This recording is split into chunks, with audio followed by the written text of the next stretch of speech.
This is QTV News. I am Amudu Gajaga and thank you very much for joining us. First, our headlines and the international headlines and the local ones.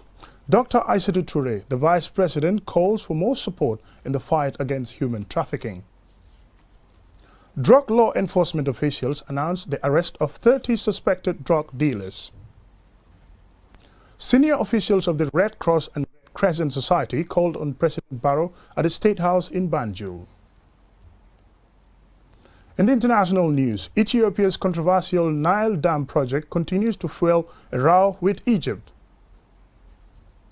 A young Ugandan entrepreneur finds a way of tackling malaria. India's proposed citizenship law continues to bring protesters out onto the streets. For more on these and other stories, stay tuned.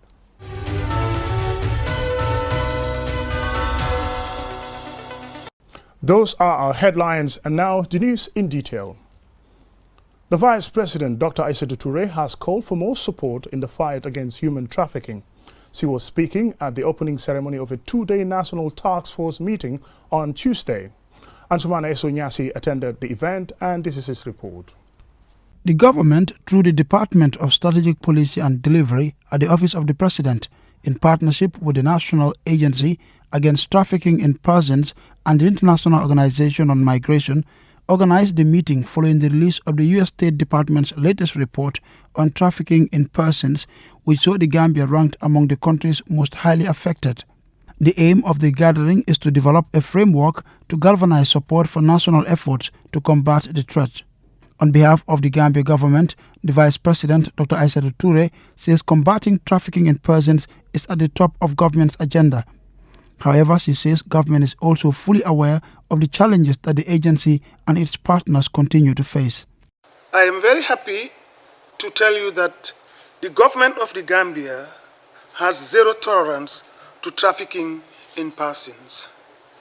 I have heard several discussions with His Excellency President Adama Barrow on this matter, and he's always said we should never ever tolerate such practices because it's a gross violation of human rights and dignity of the persons that are always victims of this practice. So I want to convey this message to everybody that there is zero tolerance to trafficking in persons. Tulai Jawara Sise is the Executive Director of National Agency Against Trafficking in Persons. She says the Gambia is perceived as a source and transit point for human trafficking. She warns that trafficking in persons is a criminal offense, adding that offenders must be punished. I hope that this two-day forum will better equip key stakeholders, especially the law enforcement officers, to properly identify the problem and punish offenders, as there is zero tolerance to trafficking in persons in country. Deputizing for the Minister of Justice, the Solicitor General, John Marina, says human trafficking is a major threat for the maintenance of law and order. He adds that due to the country's geography and open door policy, trafficking in persons remains prevalent. Whilst revealing that government has adopted a number of measures to eradicate human trafficking, he says the unavailability of a legislative framework against persons involved in human trafficking is one of the major problems the country faces. There is no legislative framework against smuggling in the Gambia. The lack of cooperation from victims of trafficking or smuggling who are either related to the suspects or see these suspects as their collaborators, as people who are helping them to a better life. This attitude invariably affects the chances of a successful prosecution in court. The Director General of the Strategic Planning and Delivery Unit at the Office of the President, Alaji Nyangado, also called for the institution of strong policies to help eradicate trafficking in the Gambia. Ansumana Esonyasi for QTV News. 30 suspects are in custody and over 300 kilograms of cannabis have been seized at various locations during the fourth quarter of 2019 and the beginning of 2020 by the drug law enforcement officers and the anti-crime unit of the Gambia Police Force. Bintu Coker reports. The 30 suspected drug traffickers were arrested within the West Coast region after officers raided premises, set up checkpoints and ambushes. The age of those arrested range from 25 to 40 years. Maulud Fall, the Drug Law Enforcement Agency's West Coast Region Commissioner, explains how the arrests were made. Within the West Coast region, some arrests were made at Kalaji, at the Kalaji checkpoint, at the Sibanor checkpoint, and then ambush also in the Fonis, and ambush also within the Katong area, and then checkpoints also within Combo North. We were able to register these seizures. The Drug Law Enforcement Agency's PRO, Osman Saidiba, spoke on the negative effect of cannabis in our society, stressing that it is the responsibility of every citizen to tackle drugs for the safety and security of the country. When we talk about drugs, there are a lot of misconceptions out there. People continue to deceive others, misconstrue the reality about the harms that are related, especially in the Gambia where cannabis remains a continued threat. And some will say it's not a threat, but the reality is cannabis has THC, trihydrocannabinol, which is proven to be highly addictive. And there are studies that have shown in other parts of the world that, and as the gateway hypothesis, people start off from cannabis and then involve themselves in other risky behaviors. PRO Saidiba, when asked on the decriminalization of drugs, had this to say. I believe there is a lot of misconception with regard to these issues.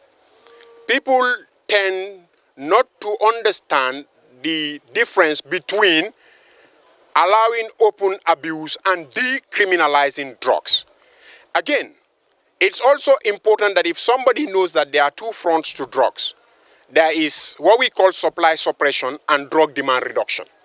No country anywhere in the world has decriminalized, permitted the trafficking of drugs. The arrest of 30 suspects is a strong reminder that using and dealing in drugs remain a big challenge in our society.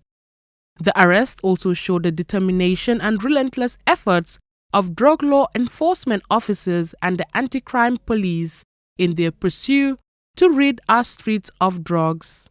Bintu Koka, QTV News. The Secretary General of the International Federation of Red Cross and Red Crescent Society, accompanied by the President of the Gambia Red Cross Society, on Tuesday met President Barrow at State House in Banjul. Aliou Cisse was there and he now files in this report.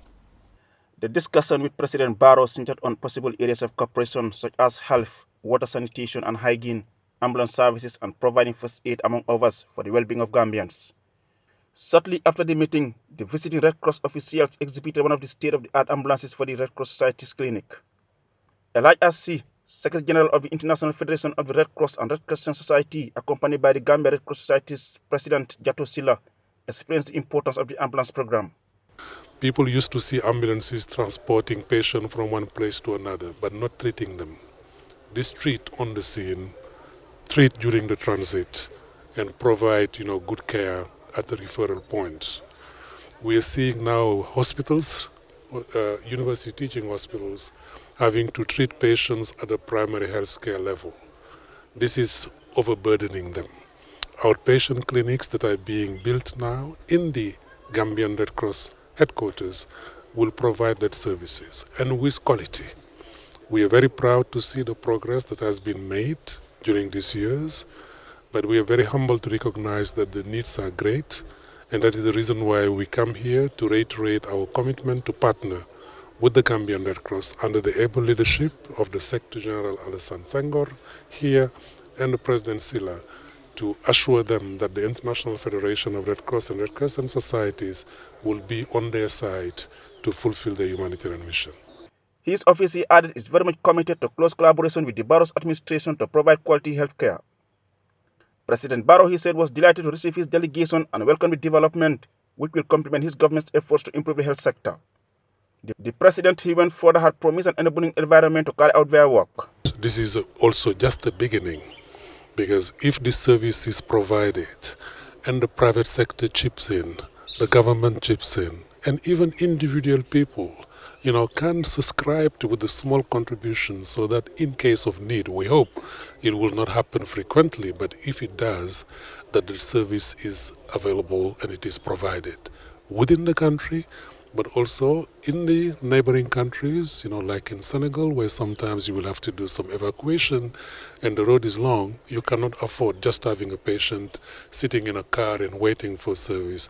That person needs to be cared for, supported, ventilated, given oxygen, and then pain management, being done. All of that is about the quality we're talking about, and it is an integral part of the humanitarian mission of the Red Cross. The International Red Cross and Red Crescent movement is an international humanitarian movement with approximately 97 million volunteers, members and staff worldwide, which was found to protect human life and health, to ensure respect for all human beings and to prevent and alleviate human suffering. Reporting for QTV News, I am Aliou Cisse. We will go with a short commercial break, and when we return in the international news, we hear about a simmering row between Egypt and Ethiopia, and why India's proposed citizenship law are causing violent protest. Join us after the break for these and some more other local and international stories. QCell is at it again with its brand new free mobile app. Oh yes! Now you can access the wonderful world of QCell with the new app and get all your favorite services on the app. There's no need to remember any codes. Fantastic! No more codes. And even better, with the new app you can live stream QTV and listen to Q Radio on your phone anywhere, anytime.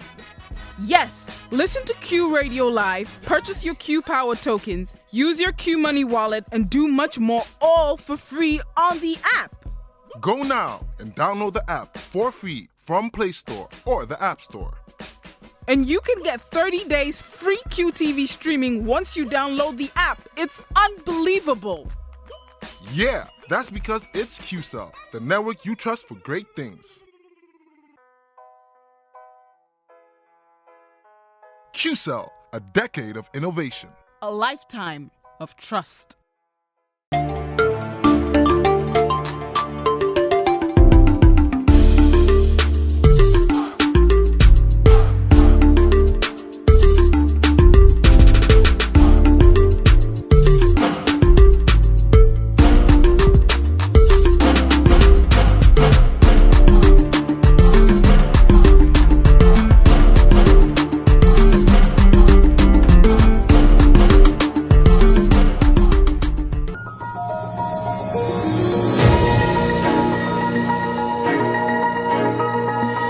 Welcome back, and thank you very much for joining us. This is QTV News. Ethiopia is pressing ahead with its giant hydropower project on the Nile River, despite the fact that it continues to be a source of some dispute with near neighbor Egypt. The Grand Renaissance Dam is the biggest hydroelectric project in Africa. Once completed, it will not only provide electricity in the 50% of Ethiopia's population currently without power, but the country will be able to sell electricity to neighbors Sudan. Most observers do not think a military confrontation is likely, in spite of a harsher tone in rhetoric. Meanwhile, the row goes on. A young Ugandan entrepreneur is using the scent of a dreaded herb to scare off malaria-carrying mosquitoes in Uganda. Right now, his small solar-powered box is still a prototype, but he hopes to go into production soon. If this works as expected, the rest of Africa may soon be thanking the young man. In India, the new citizenship law fast-tracks citizenship for undocumented migrants from the Hindu, Sikh, and Buddhist, Jain and Parsi or Christian community from Afghanistan, Bangladesh or Pakistan who entered into India on or before the 31st of December 2014. Not included in the fast-track process are undocumented Muslims from 3 named countries living in India. Here are some local stories. Girls Talk organization on Sunday held the second edition of its Girls Workout Day on the theme Empowering Female Generation with enhanced physical health and personal hygiene. Jennifer Sonko attended the event, and this is our report. The annual event brought together girls from different walks of life to learn about personal hygiene, physical health, and to create the chance to network and form partnerships. The founder of Girls Talk organization, Aissatou Mbokum, says she came up with the idea of Girls Walkout Day because she wanted girls to be motivated to continue doing physical exercising at their own pace in their own space. The walkout was just an initiative where we could create a space where it would be just females, just young girls and young women coming together, working out, having fun, enjoying, and at the same time staying fit without any, second thoughts about it and things like that. Girls Walkout trainer Meg Foster says the notion that walkout is only necessary to lose weight is wrong. She stressed that one needs to do walkouts just to stay healthy. Start just by doing little stuff. If you took taxis everywhere you go, start getting out of the taxis and walking. Walking is very important, and also keeping hydrated is very important because it's very hot out here. So try and drink as much water. When you wake up in the morning, before you do anything, have a glass of water just to refresh your body again from sleeping. Throughout the day, when you come out of the shower, especially if you have hot showers, it's also very important to drink water. Water helps you lose weight. It helps your skin glow, and it gives you great hair and great skin, and we want all of that. So little tips like that: drink a lot of water, power walk a lot, find groups of women or even a friend that loves to work out and be doing stuff with them, and you guys set goals and try and achieve them little by little. Fatou Bintou Salah works at the TRRC Women's Unit, says work pressure does not prevent her from doing walkouts. I'm here to get my body working out because we all know that we we lead very sedentary lifestyles. It's work home, and then we eat our chudutis, we eat our spakanjas. So most of us are unfit. You use the stairs for 2 minutes and you're like, so it's really good that this is an initiative for women, that we come and burn some fat and get a little bit healthy. Yeah. So apart from this, what do you do to keep yourself healthy? I'm part of this Walk for Health Gambia. So we walk every Saturday from traffic lights to Sting Corner to Cape Point and then back. Exercise may play several protective roles in the fight against breast cancer, from lowering high blood levels of estrogen to reducing stress, as well as breast cancer risk factors like obesity. For an in-depth future, follow the Youth Dialogue. Reporting for QTV News, I am Jenna Bosonko.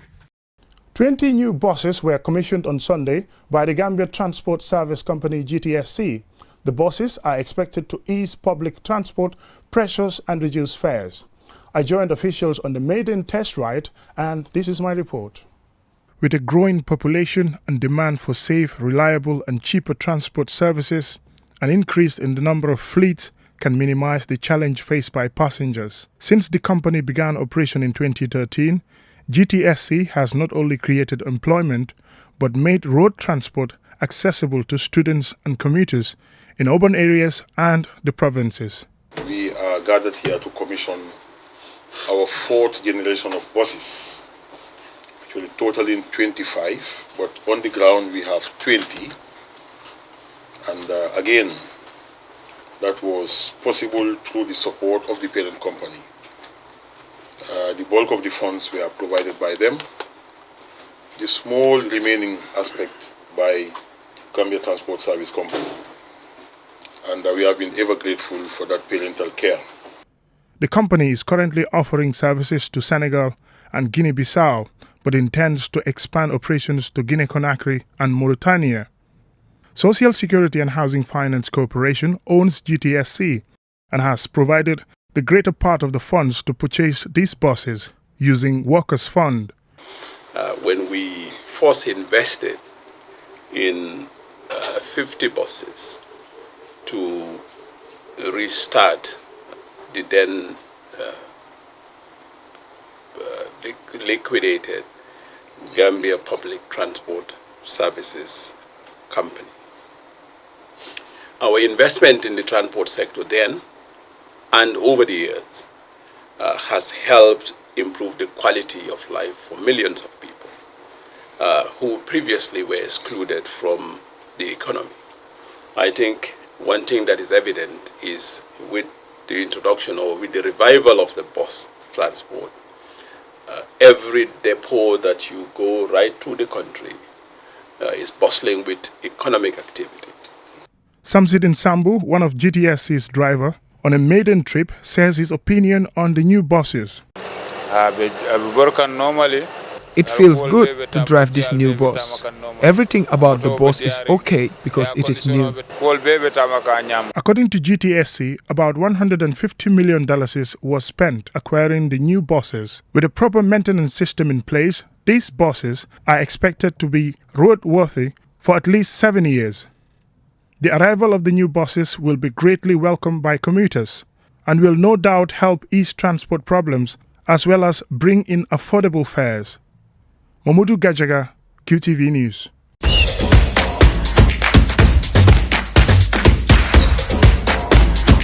We now go over to my colleague Ansumana Esoinyasi for some local sports news and some international sports news. Well, thank you very much, Gajaga. Actually, we will start in Ghana, where a big league match on Sunday was overshadowed by an ugly incident after Asante Kotoko were taking on Berekum Chelsea. Now, the incident which happened has been condemned by both the Ghana Football Association and the Ghana Police Force. Already, both associations have, or both establishments rather, have launched inquest into the ugly incident. One fan, as we speak, is already in hospital receiving treatment after one of the police officers, who we understand is currently being suspended by the High Command of the Ghana Police Force for allegedly opening fire on fans who were protesting, after some of them really expressed their dismay over the officiating of the central arbitra. It's been a major talking point in Ghana, especially within the footballing fraternity as we speak. Nzwana, this must be very disappointing when it comes to crowd trouble and hooliganism, and also the response from the police. Indeed, the police have said they are not leaving any stone unturned, and they would continue with the investigations. We understand also that the Ghana Football Association have also released a statement warning fans to not do anything that would amount to breach of disciplinary code been set by the Ghana Football Association. So as we speak, they've also warned that any team that is found wanting would face the full force of the law and the Ghana Football Association's disciplinary committee. Yes, now let's move on to our next story. The big story about the 86-year-old Senegalese Lamine Diack, who has been in the headlines in the past 4 or 5 years, as he's been allegedly taking bribes in athletics. Indeed, he's been on the headlines for the wrong reasons of late. Diack has been a leading figure within the Olympic Committee, and also he was head of the World Athletics Federation. Unfortunately for him, he was arrested in 2015 in Paris, and he's currently facing charges of corruption and money laundering, which is in relation to the anti-doping scandal which happened in Russia. So as we speak, he's still in custody. His trial was to start on Monday, but it was abruptly brought to a halt after prosecutors filed for the proceedings to be delayed, telling the judge that they have accrued new evidence showing that Diack really was indeed liable for the allegations that are being leveled against him. This must be a story that we will keep monitoring, but thank you very much for the update there, Ansumana Esoinyasi. You're welcome. Before we end this bulletin of the news, let's take a quick look at our main news stories. In the local news, Dr. Aissatou Touré, the Vice President, has called for more support in the fight against human trafficking. The drug law enforcement officials have announced the arrest of 30 suspected drug dealers. Senior officials of the Red Cross and Red Crescent Society called on President Barrow at his State House in Banjul. In the international news, Ethiopia's controversial Nile Dam project continues to fuel a row with Egypt. A young Ugandan entrepreneur has found an innovative way of tackling malaria, which is good news, of course, for people living in Africa and the world at large. India's proposed citizenship law continues to fuel protest. That's all we have for you in this edition of the news. Thank you very much for watching. Have a pleasant night, but don't forget to join us tomorrow for another news bulletin.